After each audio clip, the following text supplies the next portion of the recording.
Welcome to Wealth Mavericks, the podcast where we help doctors unlock the secrets to building generational wealth. And today we're talking about our cash flow recovery. What is it and why does it matter to you?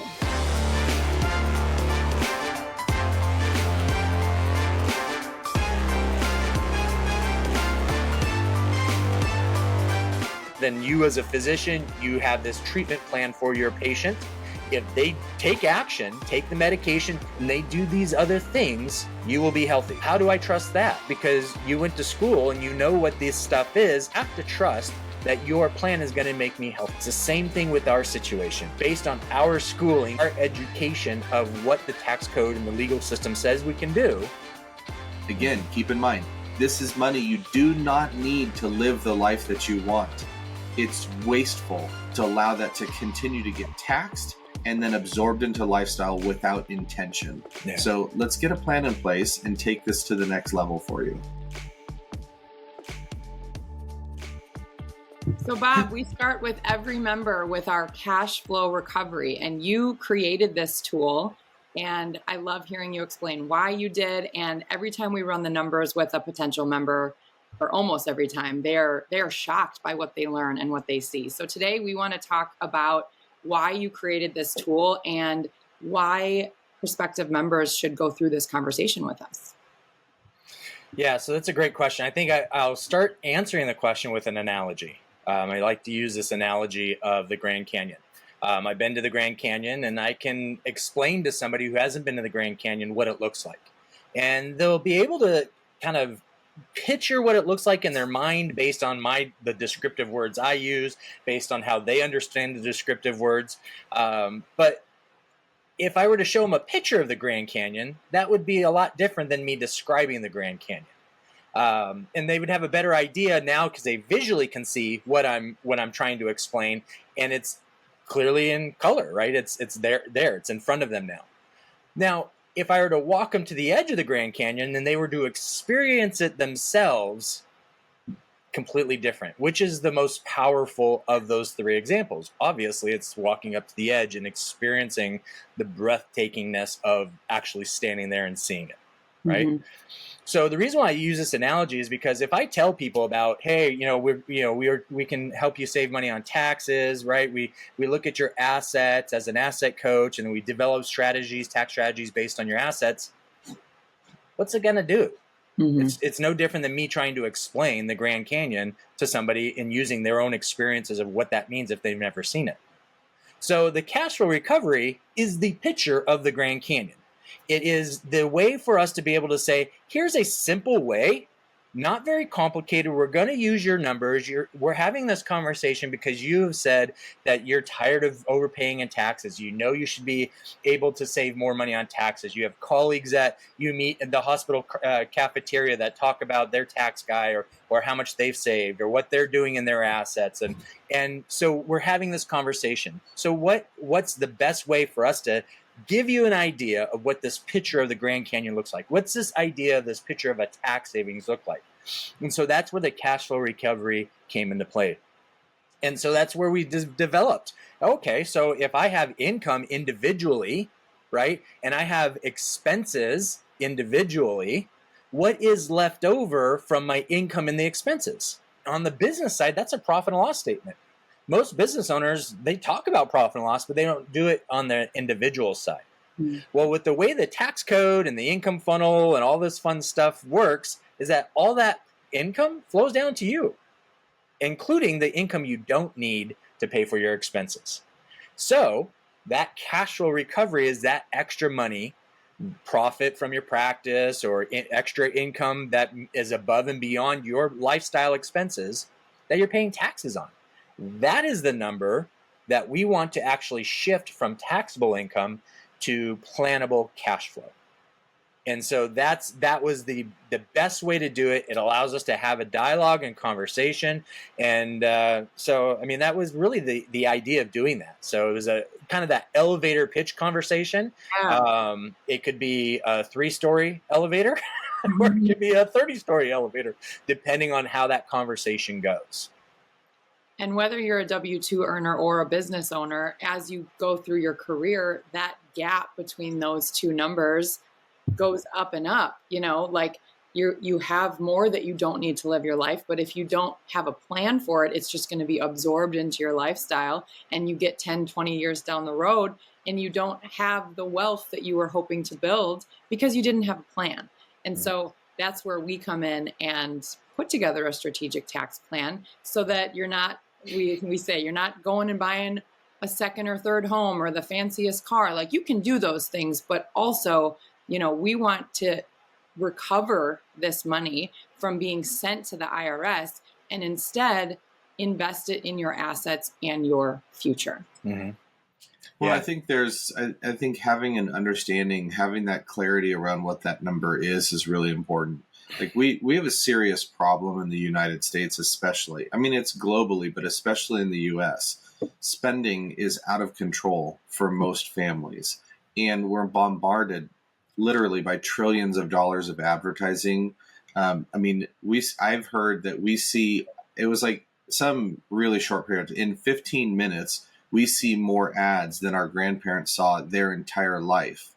And that's crazy. And we're not telling you shouldn't buy a second or third home or go on a longer vacation or buy a fancier car. We're not saying that. If that's your prerogative, and if that's what you want to do it and enjoy it. Enjoy everything about that.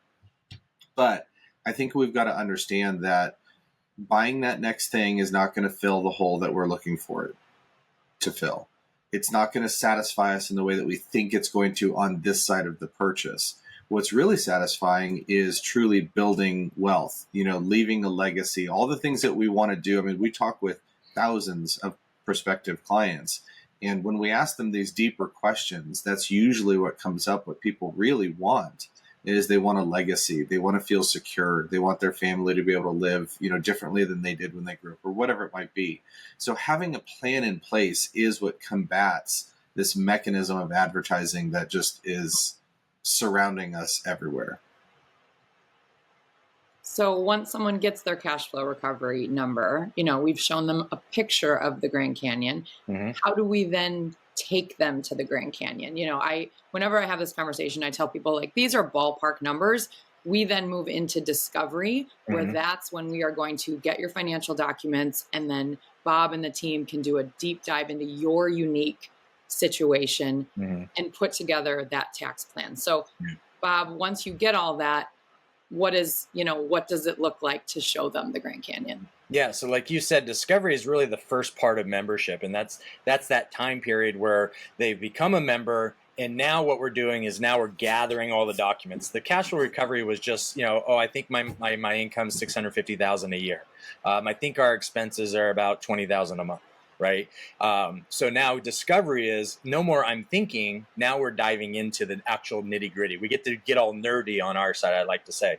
And so we're going to ask for tax returns. We're going to ask for the last couple of years of tax returns. We're going to ask for asset or investment statements, mortgage statements.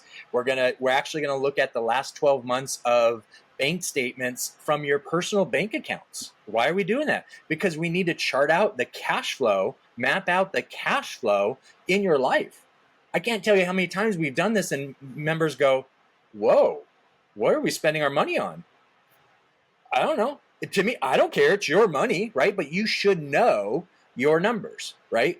So if there's an area that you're spending a more money than you know, also we have found, especially with business owners, that there's so much activity going on in their business and their life, and so also with their current tax people, that no one's really monitoring that aspect.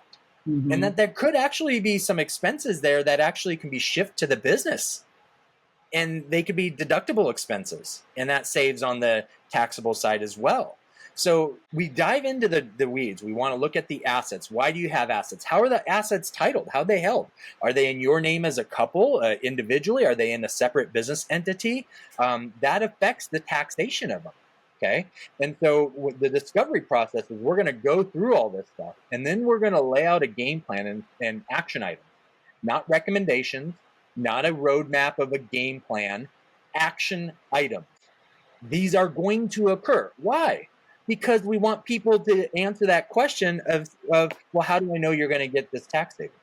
Mm-hmm. Well, you have to take action. I can't do it. You have to do it. And then we just put what you did onto the tax return. But these are the action items, right? And so we'll do a side-by-side tax return analysis, meaning that we're going to take your last filed taxes, and then we're going to show you, based on our discovery and what we can do, looking and getting all nerdy in your situation, here's what the next year would look like, assuming everything was the same in the previous tax year.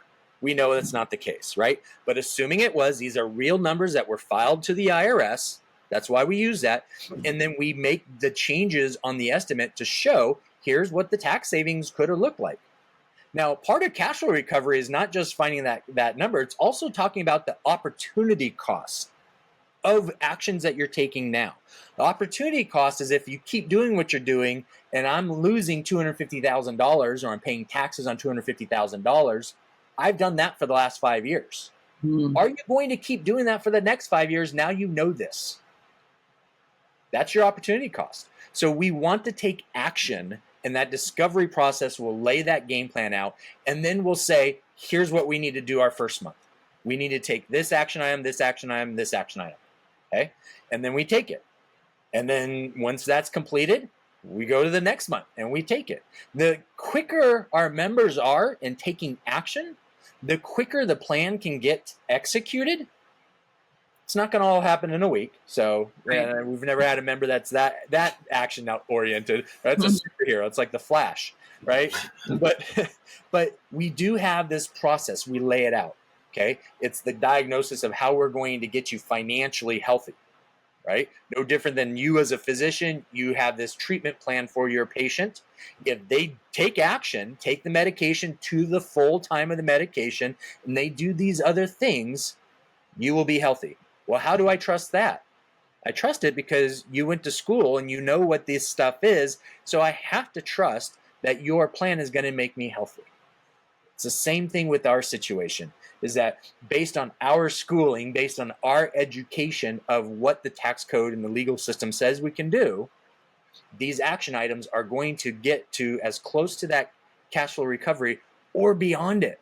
A lot of times we find that the cash flow recovery is actually a good, low, conservative estimate number. We find more money many times because of how assets are held and how they're titled and what's creating taxable income that we have the ability to control and change.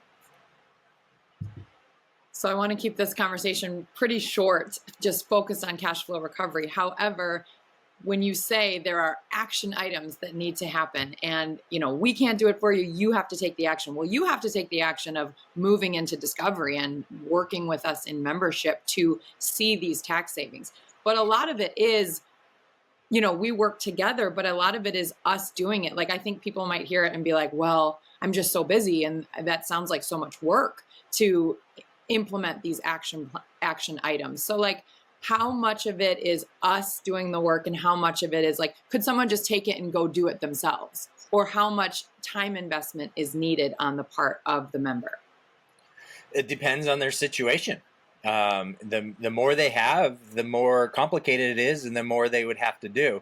But there's also certain things that are tangible things that we do. For example, when we have a client set up a business entity, we make sure that there's appropriate documentation and corporate documentation and action items in setting up that entity to make sure that they're protected for other events that would occur with that entity down the road. So, for example, an accountable plan, fringe benefit plan, a Fleischer letter, just to name 3 things. We do corporate minutes, resolutions to give the individual, the doctor, the owner of the entity, authority and authorization from the entity to take action, right? These are all documented items that are required from a legal perspective to give you authority to take action, right? If you go to LegalZoom, you go to most of these services, they don't do that. They will offer corporate compliance that may do some of these things. An attorney won't do this. A CPA won't do this. Why? Because there's billable hours. Right? And so that comes part of our package is that we have these documents, these letters, these form letters. A lot of them are form letters, right? But they're important protection items, right? They're like numbers and a combination. We want to make sure that we have these things so we have the right combination to lock up and protect what we're building for you, what you're building for you. right? You hire us to help you build it. So, and it's not necessarily that they have to do all this stuff. We're saying we're not signing documents on your behalf. We'll give you the documents to sign. There are things that you have to do and take action. It's not rocket science, and it's not terribly difficult, and it's certainly not onerous from a time perspective. It's just stuff that they have to execute on. Yeah. So a couple of things that come to mind just to really simplify this from my perspective. Cash flow recovery is 2 numbers. That's all it is. This is really, really easy. How much money are you making? How much money are you spending? What's the difference between the two of those? That number, the cash flow recovery number, is money that you've made that you don't need to live the life that you want, that you are paying taxes on.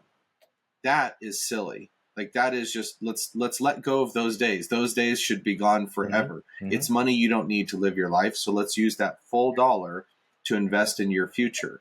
So don't make this overly complicated. If you haven't done your cash flow recovery conversation with our team, do it right now. Write on a piece of paper, how much money did I make? Write on the same piece of paper, right under that number, how much money do I spend?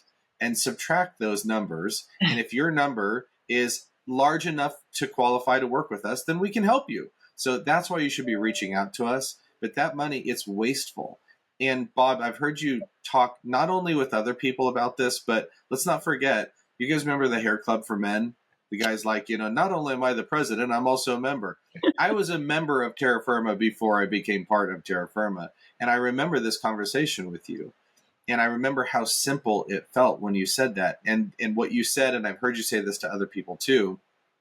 So why isn't that money sitting in my account somewhere? There's this difference between these two numbers. Okay, it gets taxed, so that reduces it significantly. But then where's that chunk of money? Why isn't it sitting in the account? Mm-hmm. And it's exactly what we talked about earlier.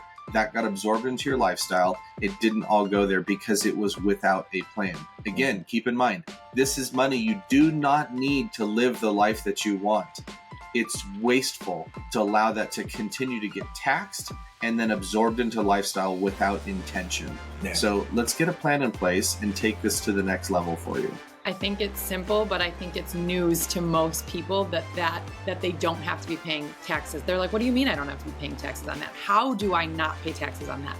And that is what we will answer in the cash flow recovery, in discovery, and in membership, because you don't have to be. So find us on our website, on LinkedIn, and schedule your cash flow recovery. And let's see how much we can save you. And until next time, go be a wealth maverick.